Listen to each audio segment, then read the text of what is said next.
Keajaiban zikir setelah sholat. Dan nanti juga dijelaskan tentang apa saja bacaan-bacaan atau zikir yang diajarkan Nabi Sallallahu Alaihi Wasallam yang dianjurkan dibaca setelah sholat. Di dalam Al-Quranul Karim surah An-Nisa ayat 103, Allah Subhanahu wa taala berfirman, "Fa idza qadaytumus salata fadhkurullaha qiyaman wa qu'udan wa 'ala junubikum." Maka apabila kamu telah selesai melaksanakan salat, maka berzikirlah kepada Allah di waktu berdiri, di waktu duduk, dan di waktu berbaring. Karena kondisi sholat seseorang itu kan tergantung kesehatan dan tidaknya. Sehingga boleh jadi mungkin dia bisa berzikir sambil berdiri karena mungkin tergesa-gesa. Habis sholat ada urusan, maka bisa sambil jalan. Ataupun kalau lagi senang bisa zikir sambil duduk. Atau mungkin kalau orang itu sakit bisa berbaring dalam kondisi zikir. Kemudian dalam surah Al-Jumu'ah juga Allah katakan dalam ayat ke-10, "Fa idza qudiyatis salatu fantashiru fil ardi wabtaghu min fadlillahi wadhkurullaha katsiran la'allakum tuflihun." Apabila telah ditunaikan salat, maka bertebarlah di muka bumi dan carilah karunia Allah dan berzikirlah kepada Allah dengan zikir yang banyak supaya kalian beruntung. Dua ayat ini menunjukkan kepada kita tentang anjuran zikir setelah sholat. Adapun keutamaannya, zikir setelah sholat itu la yakhibu qailuhun aw fa'iluhun, tidak akan disentuh dengan kerugian bagi yang membacanya atau bagi yang melakukannya. Nabi SAW bersabda dalam hadis Ka'b bin Ujrah radhiyallahu anhu, "Mu'aqqibatu la yakhibu qailuhun aw fa'iluhun dubura kulli salatin maktubatin salasun wa salasuna tasbihatan wa salasuna tahmidatan wa arba wa salasuna takbiratan." Kata Nabi SAW, perkara yang tidak akan mengalami kerugian bagi yang mengucapkan atau yang melakukannya setiap selesai sholat 5 waktu, maka bacalah 33 tasbih, 33 tahmid, dan 34 takbir. Jadi orang yang membaca zikir setelah sholat itu dipastikan hidupnya tidak akan mengalami kerugian. Kemudian yang kedua, bahwa orang yang berzikir setelah sholat itu pahalanya sama dengan haji, pahalanya sama dengan umrah, pahalanya sama dengan sedekah, bahkan pahalanya sama dengan jihad. Jadi rugi kalau sampai orang meninggalkan zikir setelah sholat. Lihat pahalanya. Dan itu disyaratkan dalam hadis Bukhari Muslim dari hadis Abi Hurairah radhiyallahu anhu, anna fuqara al-muhajirin atau Rasulullah sallallahu alaihi wasallam. Jadi orang-orang miskin dari kalangan muhajirin itu mereka datang kepada Nabi sallallahu alaihi wasallam, kemudian mereka berkata, "Ya Rasulullah, dhahaba ahlud dusur bid darajatil ula wa na'imal muqim." Rasul, orang-orang kaya itu Mereka mendahului kami dengan derajat-derajat tinggi dan nikmat yang sangat besar. Yusalluna kama nusalli wa yasumuna kama nasum wa lahum fadlun min amwalin yahujjuna wa ya'tamiruna wa yujahiduna wa yatasaddaquna. Mereka solat sama dengan kami, mereka puasa sama dengan kami, tapi mereka punya harta yang kami tidak punya. Mereka bisa haji dengan hartanya, bisa umroh dengan hartanya, bisa jihad dengan hartanya, bisa sedekah dengan hartanya. Maka Nabi SAW mengatakan, maukah ku ajarkan kepada kalian yang kalian akan dapat seperti yang mereka dapat?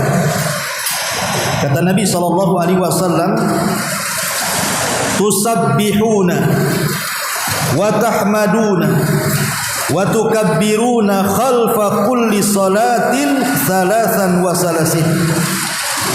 Kalian tinggal bertasbih, bertahmid, bertakbir setiap selesai solat 33, itu sama pahalanya. Lihat bagaimana Nabi SAW menyamakan orang-orang yang zikir setelah solat, pahalanya sama dengan haji, pahalanya sama dengan umroh, pahalanya sama dengan jihad, dan bahkan dengan bersedekah yang banyak. Ini yang kedua. Yang ketiga, zikir setelah solat itu bisa menggugurkan banyak dosa. Bisa menggugurkan banyak dosa. Walaupun dosa kita itu sebanyak buih yang ada di lautan. Dan itu disebutkan dalam beberapa hadis, di antaranya hadis Abu Hurairah radhiyallahu anhu yang dikeluarkan Imam Muslim. Kata Nabi SAW, man sabbahallah fi duburi kulli salatin thalathan wa thalathin wa hamidallah thalathan wa thalathin wa kabbarallaha thalathan wa thalathin fatilka tis'ah wa tis'un wa qala tamamul mi'ah la ilaha illallah wahdahu la syarikalah lahul mulku wa lahul hamdu wa huwa ala kulli syai'in qadir ghufirat khatayahu wa in kanat mithla zabadil bahri.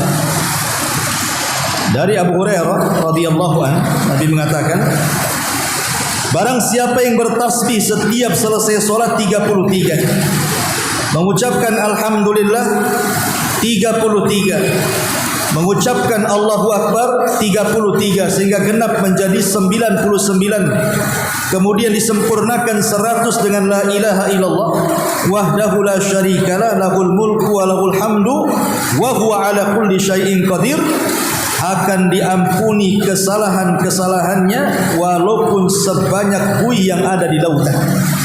Ya, luar biasa. Berapa banyak dosa yang kita lakukan, setiap hari kita melakukan dosa. Maka orang yang mengamalkan zikir setelah solat tidak sadar dosa kita diampuni oleh Allah Subhanahu wa taala. Ini yang ketiga. Yang keempat, bahwa zikir setelah solat itu wasiat dari Nabi.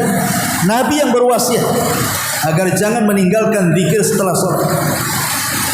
Sebagaimana hadis yang dikeluarkan Imam Ahmad dan juga Abi Dawud dari Mu'adz bin Jabal radhiyallahu an. Jadi satu hari Rasul mengambil tangannya dan mengatakan, ya Mu'adz, inni uhibbuka fillah. Wahai Mu'adz, saya mencintai engkau karena Allah. Usika ya Mu'adz, aku wasiatkan kepadamu, la tada'anna fi duburi kulli salatin an taqula Allahumma inni ala dzikrika wa syukrika wa husni ibadati. Jangan pernah tinggalkan zikir setelah solat wahai Mu'adz, dan katakanlah, Allahumma ya Allah, a'inni ala dzikrik, tolong aku agar bisa mengingatmu, wa syukrik, dan bersyukur akan nikmatmu, wa husni ibadatik, dan tolong agar aku bisa beribadah kepadamu seindah mungkin. Hadis ini disebutkan dalam kitab Sahih Al-Jami'. Ya. Bagaimana di sini Nabi SAW menjelaskan tentang keutamaan zikir setelah solat, luar biasa. Maka rugi sekali kalau seandainya seseorang kemudian meninggalkan zikir setelah solat. Apalagi Zikir setelah solat tadi menghancurkan dosa-dosa kita, merontokkan dosa-dosa kita. Walaupun dosa kita itu sebanyak buih yang ada di lautan. Coba perhatikan Bu, kita membaca tasbih, tahmid dan takbir ini kan bukan hanya diperintahkan setelah solat saja, tapi juga diperintahkan sebelum tidur kan. Kenapa demikian? Kata Nabi SAW kepada Ali radhiyallahu anhu, dan juga Fatimah putrinya mengatakan, maukah ku ajarkan kepada kalian beberapa kalimat, kata Rasul, dan itu lebih baik daripada pembantu yang kalian minta. Kemudian Nabi SAW mengatakan, kalau engkau berangkat ke pembaringanmu, maka ucapkan tasbih 33, kemudian tahmid 33, dan takbir 34. Jadi semua 100. Apa faedahnya? Ingat, kalimat tasbih saja, kalimat tasbih itu terkandung tauhid. Karena kita membersihkan semua sifat-sifat dan nama-nama Allah dari hal-hal yang bisa mengurangi. Artinya ketika kita bertasbih itu di dalamnya terkandung tauhid. Jadi kalau ibu membaca tasbih sebelum tidur itu hakikatnya tidur ibu itu di atas tauhid, gitu maksudnya. Sehingga kalau tidur di atas tauhid, kalau Allah takdirkan kita meninggal, berarti meninggal di atas tauhid. Coba, nikmat mana lagi orang meninggal di atas tauhid itu? Apalagi bacaan-bacaan zikir seperti itu, kalau kita kemudian baca sebelum tidur itu juga bisa menolong kita untuk bangun tengah malam, supaya kita ini bisa sholat malam dan mendapatkan kecintaan Allah Subhanahu wa ta'ala. Karena ucapan yang paling dicintai Allah itu kan 4. Ucapan yang paling dicintai Allah itu 4. Pertama subhanallah, kemudian alhamdulillah, kemudian la ilaha illallah, kemudian Allahu akbar. Inilah 4 kalimat yang paling dicintai Allah. Subhanallah, alhamdulillah, la ilaha illallah, Allahu akbar. Artinya kalau kita baca 4-4-nya Bu, berarti kita sedang dicintai Allah Subhanahu wa ta'ala. Ini maksudnya keumuman zikir ya, apalagi dibaca selepas sholat.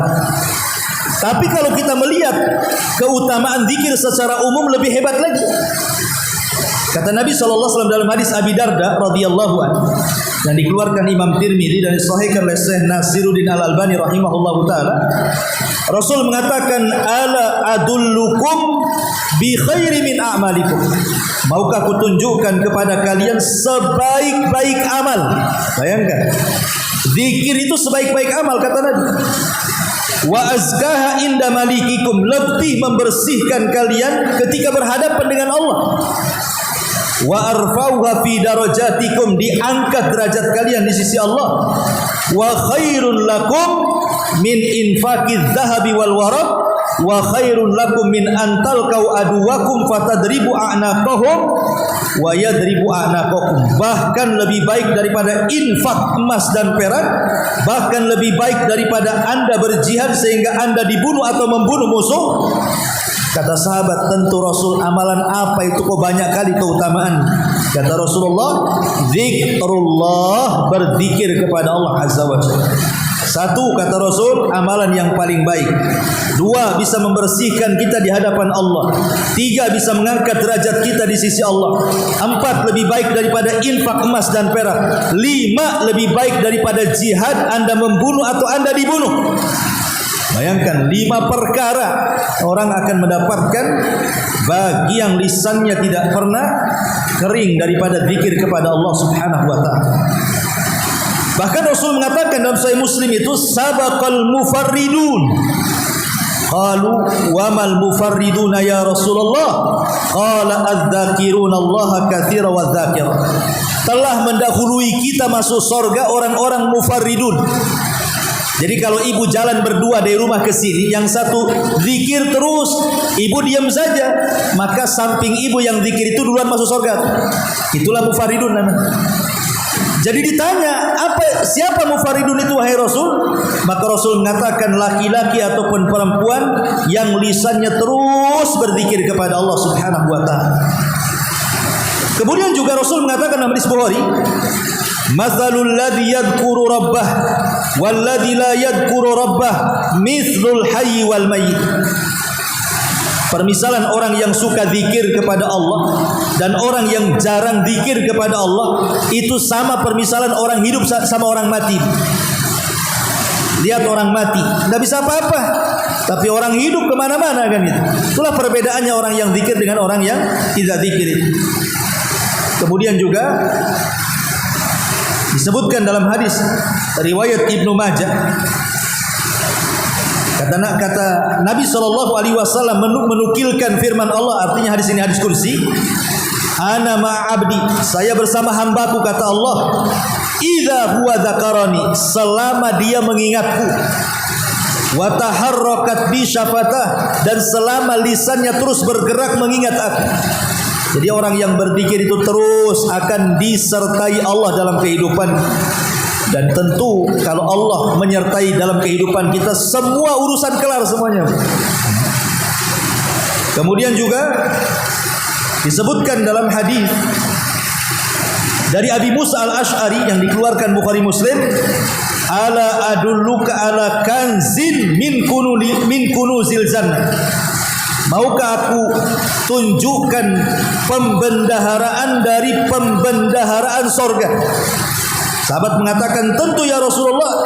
Maka Rasul mengatakan, perbanyaklah haula wala quwata illa billah. Tidak ada daya dan kekuatan kecuali milik Allah Subhanahu wa taala. Subhanallah, lihat. Ini di antara keistimewaan dan keajaiban zikir kepada Allah. Kalau saya sebutkan banyak sekali. Baik, kita masuk pada zikir salat ini. Seperti apa zikir salat ini? Ma'asyiral muslimat yang dimuliakan Allah Subhanahu wa taala. Bu, yang pertama kali kalau ibu selepas salat ucapkan istighfar 3 kali. Astagfirullah, astagfirullah, astagfirullah. Ucapkan istighfar 3 kali. Apa gunanya istighfar? Para ulama mengatakan gunanya istighfar 3 kali selepas sholat itu. Yang namanya kita lagi sholat itu kadang-kadang menghayal, kadang-kadang kurang khusyuk, kadang-kadang bacaannya kurang fasih, kadang-kadang melamun, kadang-kadang kurang tumak nina. Kita tidak tahu kan, mesti dalam sholat kita itu adalah kekurangan-kekurangan itu. Maka sebagai pelengkap supaya kekurangan-kekurangan itu bisa ditempel, makanya kita disunnahkan untuk baca istighfar 3 kali. Itu minimal. Ya, minimal itu baca istighfar. Kalau ibu tergesa-gesa kan itu ya, maka istighfar jangan sampai ditinggal. Umpamanya ibu lagi safar kemana, kemudian sholat di musola, kalau lama-lama zikir ketinggalan, istighfar ini tolong jangan ditinggal. Minimal istighfar aja. Astagfirullah, astagfirullah, astagfirullah. Karena fungsinya istighfar ini tadi, boleh jadi ketika kita sholat ini ada kekurangan, itu maksud. Makanya disuruh istighfar 3 kali. Kemudian ditambah dengan zikir-zikir yang lainnya. Sebagaimana dalam hadis Thauban radhiyallahu an, Nabi SAW apabila selesai sholat, kemudian beliau beristighfar 3 kali, kemudian menambah Allahumma antas salam wa minkas salam tabarakta ya dzal jalali wal ikram. Nah, jadi tolong ini jangan tinggalkan. Ini sependek-pendeknya zikir. Jadi kalau ibu tergesa-gesa, paling pendek zikir istighfar 3 kali dengan Allahumma antas salam wa minkas salam tabarakta ya dzal jalali wal ikram, pergi. Kalau memang sangat mendesak gitu ya, sangat tergesa-gesa, tidak bisa duduk lama-lama, inilah sependek-pendeknya zikir. Astagfirullah, astagfirullah, astagfirullah. Allahumma antas salam wa minkas salam tabarakta ya dzal jalali wal ikram. Ya Allah, Engkaulah yang salam dan keselamatan hanya milik Engkau. Maha suci Engkau, wahai Zat yang memiliki semua keagungan dan kemuliaan. Ma'asyiral muslimat yang dimuliakan Allah Azza wa Jalla, baru kemudian kita baca tauhid. Setelah kita membaca astaghfirullah, astaghfirullah, astaghfirullah, Allahumma antas salam wa minkas salam tabarakta ya dzal jalali wal ikram, maka ibu lanjut dengan mentauhidkan Allah. La ilaha illallah wahdahu la syarikalah. Tidak ada sesembahan yang berhak disembah kecuali Allah yang tidak ada sekutu bagi. Kemudian membaca Allahumma la mani'a lima a'taita wa la mu'tiya lima mana'ta wa la yanfa'u dzal jaddi minkal jadd. Allahumma la mani'a lima a'taita. Ya Allah, tidak ada yang mencegah apa yang kau berikan. Wala mu'tiya lima mana'ta, dan tidak ada yang memberi apa yang kau cegah. Wala yanfa'u dzal jaddi minkal jadd, dan tidak berguna kekayaan dan kemuliaan bagi pemiliknya kecuali Engkau ya Rabb, semua kejayaan dan kemuliaan milik. Jadi ini bacaan selanjutnya, la ilaha illallah wahdahu la syarikalah, Allahumma la mani'a lima a'taita wa la mu'tiya lima mana'ta wa la yanfa'u dzal jaddi minkal jadd. Lalu setelah itu ibu bisa menambah sebagaimana hadis Abdullah bin Zubair itu, la ilaha illallah wahdahu la syarikalah, lahul mulku wa lahul hamdu wa huwa ala kulli syai'in qadir, la haula wa la quwata illa billah, la ilaha illallah wa la na'budu illa iyyah, lahun ni'matu wa lahul fadlu wa lahus tsana'ul hasan, la ilaha illallah mukhlishina lahuddin walau karihal kafirun. Ini juga kalau ibu menghafal baca juga. Baru setelah itu ibu bertasbih, bertahmid, bertakbir, dan ini ada 5 cara. Ingat Bu ya? Tasbih, takbir, tahmid itu ada 5 cara. Saya kasih tahu, semuanya riwayatnya sahih. 1. Ibu membaca subhanallah 33 kali. Kemudian alhamdulillah 33 kali. Kemudian Allahu Akbar 33 kali. Berarti jumlahnya berapa? 99 kali. Ini gambaran pertama, bentuk pertama. Boleh juga yang kedua. Tasbih subhanallah 33 kali. Takbir 33 kali. Kemudian tahmid 33 kali, kasih genap 100 dengan la ilaha illallah.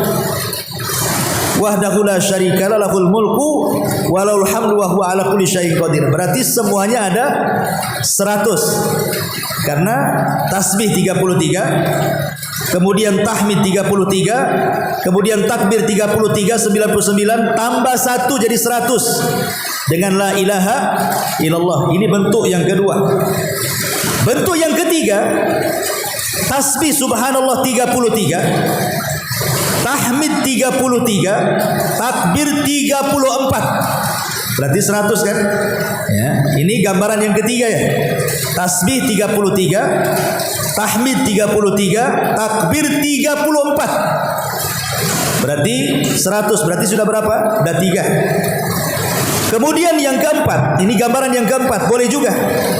Tasbih 25, tahmid 25, takbir 25, tahlil 25. Jadi 100. Saya ulang, ini cara yang keempat. Tasbih subhanallah subhanallah subhanallah 25 kali. Alhamdulillah alhamdulillah alhamdulillah 25 kali. Allahu akbar Allahu akbar Allahu akbar 25 kali. La ilaha illallah 25 kali. Jadi genap menjadi 100. Ini gambaran yang keempat. Dan yang terakhir ini yang tergesa-gesa Bu. Tasbih 10 kali. Allah subhanallah subhanallah subhanallah 10 kali. Kemudian tahmid alhamdulillah alhamdulillah alhamdulillah 10 kali. Allahu akbar 10 kali. Berarti jumlahnya 30. Ya, ini boleh, 5-5-nya boleh. Ibu memilih yang mana? Semuanya ada hadisnya, semuanya sahih. Ya. Saya ulangi ya biar mantap. 1. Tasbih 33, tahmid 33, takbir 33, jumlahnya 99. 2. Tasbih 33, tahmid 33, takbir 33, genapkan dengan la ilaha illallah menjadi 100. Yang ketiga, tasbih 33, tahmid 33, takbir Allahu Akbar tambah 1, 34 menjadi 100 ya. Kemudian yang keempat, tasbih 25, kemudian tahmid 25, kemudian takbir 25, dan la ilaha illallah tahlil 25 jadi 100 juga. Dan yang terakhir, ini yang tergesa-gesa saya tadi katakan, tasbih 10, tahmid 10, takbir 10. Berarti 30 jumlahnya. Semuanya sahih. Boleh diamalkan 5 bentuk zikir ini, 5-5-nya hadisnya semuanya sahih. Nanti saya akan sebutkan riwayat-riwayatnya. Tetapi pertanyaannya muncul. Gimana kalau seandainya kita gabungkan semuanya saja? Daripada kita subhanallah, subhanallah, subhanallah 33, alhamdulillah, alhamdulillah, alhamdulillah 33, Allahu Akbar, Allahu Akbar 33, kan lama Bu. Kita gabung saja subhanallah, walhamdulillah, Allahu Akbar, subhanallah, walhamdulillah, Allahu Akbar, subhanallah, walhamdulillah, Allahu Akbar 33 kali. Kan nanti jatuhnya 99 juga kan? Paham maksud saya? Ya. Kita gabungkan sajalah daripada subhanallah, subhanallah, Allahu Akbar, Allahu Akbar. Saya gabungkan aja satu kalimat. Alhamdulillah, subhanallah, alhamdulillah, Allahu Akbar 1. Subhanallah, alhamdulillah, Allahu Akbar 2 sampai 33. Berarti kan semuanya nanti jatuhnya 99 juga kan gitu ya. Lah ini bagaimana pandangan para ulama? Kita gabungkan aja daripada satu-satu ya. Maka ulama mengatakan dua-duanya boleh. Boleh dua-duanya ya. Baik ibu satu-satu subhanallah, subhanallah 33, alhamdulillah, alhamdulillah 33 boleh. Ataupun mau digabungkan juga boleh. Subhanallah, walhamdulillah, Allahu Akbar, subhanallah, alhamdulillah, Allahu Akbar 33. Boleh dua-duanya. Yang jadi khilaf para ulama itu adalah mana yang afdal. Jadi yang jadi khilaf itu bukan boleh tidak bolehnya, dua-duanya boleh. Tapi mana yang afdal itu yang jadi masalah. Imam Ahmad Ibn Hanbal rahimahullahu taala dia mengatakan tidak ada yang afdal, dua-duanya boleh. Kata Imam Ahmad mukhayyar, boleh memilih. Mau yang ini boleh, mau yang itu boleh, kata Imam Ahmad ya. Tetapi Imam Nawawi dan juga Al-Hafidz Ibnu Hajar rahimahullah ta'ala mengatakan sebaiknya disendiri-sendirikan ya, yang lebih afdal itu yang sendiri-sendiri. Subhanallah sendiri, alhamdulillah sendiri, kemudian alhamdulillah sendiri. Apa alasannya? Kan sama saja sebenarnya kan. Alasannya karena gerakan jari lebih banyak yang sendiri dibandingkan yang digabung. Itu saja alasannya. Sebab kalau seandainya kita sendiri-sendiri Bu, subhanallah, subhanallah, subhanallah, subhanallah, ini jari akan banyak bergerak. Tapi kalau digabungkan, subhanallah, alhamdulillah, Allahu Akbar, jarinya sedikit bergerak karena setelah diangkat 33 selesai kan? Sementara jari-jari ini akan menjadi saksi di hadapan Allah. Semakin banyak bergerak, semakin banyak bersaksi. Gitu maksudnya. Ya. Tetapi intinya kalau ditanya mana yang lebih baik gitu ya, tidak ada yang lebih baik menurut Imam Ahmad. Tapi menurut Imam Nawawi sebaiknya yang disendiri-sendirikan karena alasannya gerakan jari akan lebih banyak lagi. Itu alasannya di situ saja ulama itu. Tapi boleh dua-duanya dilakukan, tidak ada masalah. Dan dua-duanya ada dalilnya. Adapun dalil yang pertama yang membolehkan menggabungkan itu adalah hadis yang kita baca tadi. Hadis ketika para fuqara muhajirin, orang-orang fakir miskin datang kepada Rasulullah mengadukan orang-orang kaya itu enak kali mereka. Kok bisa haji, bisa umroh, bisa jihad, bisa sedekah dengan harta, kami tidak bisa. Maka Rasul mengatakan, kalau begitu, kalau kau ingin mendapatkan apa yang mereka dapatkan, kata Rasulullah apa? Bacalah tasbih, tahmid, takbir. Kemudian Rasul mengatakan 33 kali di belakang. Seolah-olah ada penggabungan di sini. Ya, Rasul tidak mengatakan tasbih sekian, tahmid sekian, takbir sekian, tapi Rasul menyebutkan langsung tasbih, tahmid, takbir sekian, kata Rasul. Kata perawi hadis ini namanya Abu Saleh. Ya, ketika namanya Sumai itu bertanya kepada Abu Saleh. Abu Saleh mengambil hadis dari Abu Hurairah radhiyallahu an tentang pemahaman hadis tadi. Kata Abu Saleh mengatakan bahwa kita dalam zikir ketika sholat digabungkan, bukan dipisah-pisahkan. Ini dalil yang menggabungkan. Tetapi kata ulama yang memisahkan, rata-rata semua riwayat yang kita baca tentang tasbih, tahmid dan takbir itu rata-rata disendirikan. Ya, tetapi karena ada dua riwayat ini, makanya Imam Ahmad mengatakan jangan menyempitkan, dua-duanya boleh, kata Imam Ahmad. Tapi Imam Nawawi, Imam Ibnu Hajar, Al-Qadhi Iyad dan banyak para ulama mengatakan sebaiknya disendiri-sendirikan. Wallahu a'lam. Bisa dipahami, Bu? Takutnya nggak dengar masalah ini, suaranya krek-krek di atas ya. Nah, itulah gambaran seseorang membaca tasbih, takbir, kemudian tahmid dan tahlil. Lah setelah kemudian ibu membaca seperti itu, membaca tasbih, tahmid dan takbir tadi, mulailah kalau ibu mau nambah baca ayat kursi. Karena hadis Nabi SAW mengatakan man qara'ah ayatal kursi dubura kulli salatin maktubatin lam yamna'hu min dukhulil jannata illa an yamut. Barang siapa membaca ayat kursi setiap selesai sholat wajib, maka tidak ada yang bisa menghalanginya untuk masuk surga kecuali kematian. Seolah-olah tidak ada syarat dia masuk surga, tinggal mati aja syaratnya. Orang yang melanggengkan membaca ayat kursi selepas sholat wajib, tapi dibaca setelah tasbih, tahmid, takbir, baca ayat kursi. Kemudian boleh juga dibaca setelah ayat kursi muawwidhataini, qul a'udzu birabbil falaq dan qul a'udzu birabbin nas. Karena Nabi SAW dalam hadis Uqbah ibn Amir mengatakan amarani Rasulullah SAW an aqra muawwidhataini dubura kulli salatin. Rasul memerintahkan aku untuk membaca muawwidhataini qul a'udzu birabbin nas dan qul a'udzu birabbil falaq setiap selesai salat. Jadi bisa ditambah ayat kursi, kemudian muawwidhataini qul a'udzu birabbin nas dan qul a'udzu birabbil falaq.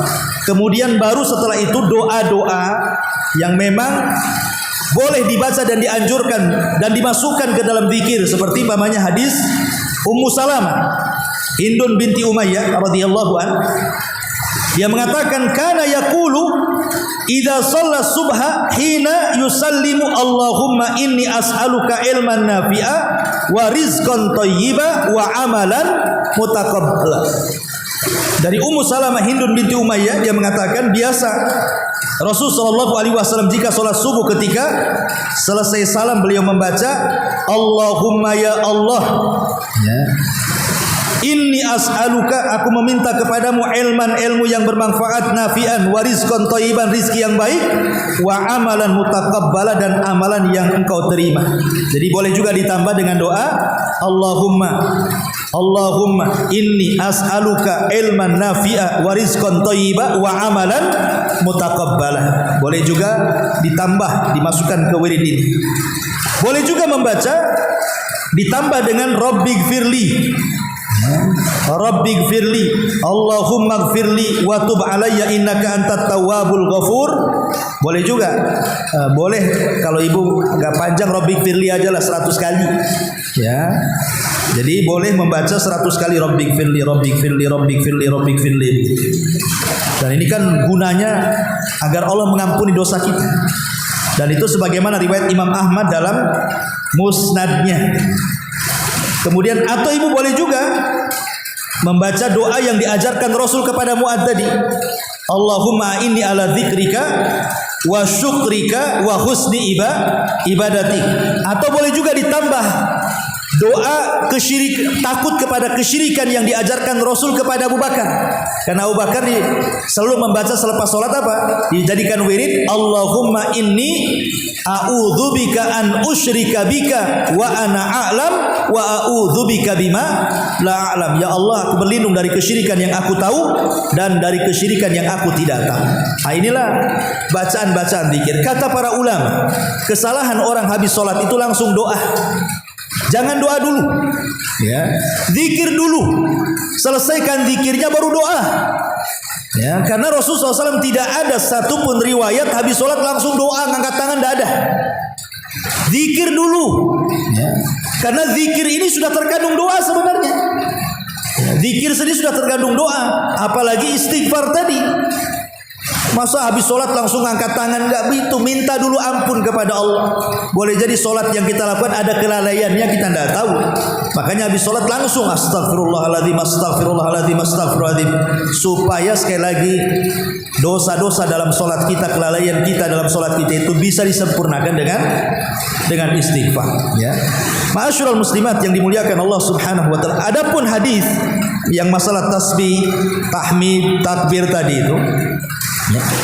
Pertama riwayat Abu Hurairah radhiyallahu an yang dikeluarkan Imam Muslim. Man sabbahallah fi dzuburi kulli salatin salasan wa salasin wa hamidallah salasan wa salasin wa kabbarallah salasan wa salasin fatilka tis'atun wa tis'un wa qala tamamul mi'ah la ilaha illallah wahdahu la syarikalah lahul mulku wa lahul hamdu wa huwa ala kulli syai'in qadir. Ini yang pertama. Barang siapa yang berzikir setelah selesai solat kemudian membaca tasbih 33, tahmid 33, takbir 33, lengkapi la ilaha illallah jadi 100. Ini yang pertama tadi ya, gambar. Kemudian yang kedua 33 tasbih, 33 tahmid, 34 takbir. Ya, jadi 100 juga. Ini berdasarkan hadis Ka'ab bin Ujrah radhiyallahu an. Kata Nabi SAW, mu'aqibatun la yakhibu qailuhun aw fa'iluhun dubura kulli salatin maktubatin salasun wa salasuna tasbihatan wa salasun wa salasuna tahmidatan wa arba wa salasuna takbiratan. Ada beberapa kalimat yang orang yang mengucapkannya tidak akan rugi dunia akhirat. 33 tasbih, 33 tahmid, 34 takbir. Ini gambaran yang kedua, ya, 100 juga, ya. Kemudian gambaran yang ketiga, yang tasbih 25, tahmid 25, takbir 25, tahlil 25, 100 juga tuh. Ini berdasarkan hadis Zaid bin Thabit yang dikeluarkan Imam Nasai dan disahihkan oleh Syekh Nasiruddin Al-Albani rahimahullahu taala. Kata Rasulullah sallallahu alaihi wasallam, amarakum Rasulullah sallallahu alaihi wasallam an tusabbihu dubura kulli salatin salasan wa salasin tahmadu salasan wa salasin tukabbiru arba'an wa salasin. Qala na'am. Kemudian kata Nabi SAW di riwayat yang lain, kata Rasul, umiru an yusabbihu dubura kulli salatin salasan wa salasin wa yahmadu salasan wa salasin wa yukabbiru arba'an wa salasin. Kemudian kata Rasul sallallahu alaihi wasallam ditambah di ujung hadis, kata Nabi SAW, faj'aluha khamsan wa ishrin. Ya, jadikan oleh kalian khamsan wa ishrin, artinya 25. Ya, enggak perlu 33, boleh 25, 25 jadi 100. Nah, gitu maksudnya. Ini berdasarkan hadis Zaid ibn Thabit yang dikeluarkan Imam Nasai. Atau tadi 10 tadi. Tasbih 10, takbir 10, kemudian tahmid 10 berdasarkan hadis Abdullah ibn Amr radhiyallahu an. Nabi sallallahu alaihi wasallam mengatakan, yang dikeluarkan Imam Abi Dawud dan disahihkan oleh Syekh Nasiruddin Albani rahimahullah taala, yusabbihu fi duburi kulli salatin ashran wa yahmadu ashran wa yukabbiru ashran. Bertasbih 10 kali, bertahmid 10 kali, dan bertakbir 33 kali. Termasuk juga gambaran yang 33 tasbih, 33 tahmid, 33 takbir tanpa digenapkan menjadi 100. Ini pun hadis yang disahihkan oleh Syekh Nasiruddin Al-Albani rahimahullah. Intinya bahwa ada 5 gambar. Itu secara singkat zikir selepas sholat. Wallahu alam, ini untuk pengetahuan saja. Dia mengingatkan lah, karena ibu kan juga sering zikir juga, tapi terkadang ilmunya nggak ada. Ya, jadi kita hanya memberikan pengetahuan bahwa macam-macam zikir itu disebutkan. Tapi sekali lagi, jangan langsung berdoa selepas zikir itu. Nanti kalau selesai zikir bolehlah ibu angkat tangan sebagai doa kan itu ya. Ya, ataupun sholat sunnah dulu, baru habis sholat sunnah berdoa, itu lebih afdal lagi. Wallahu a'lam.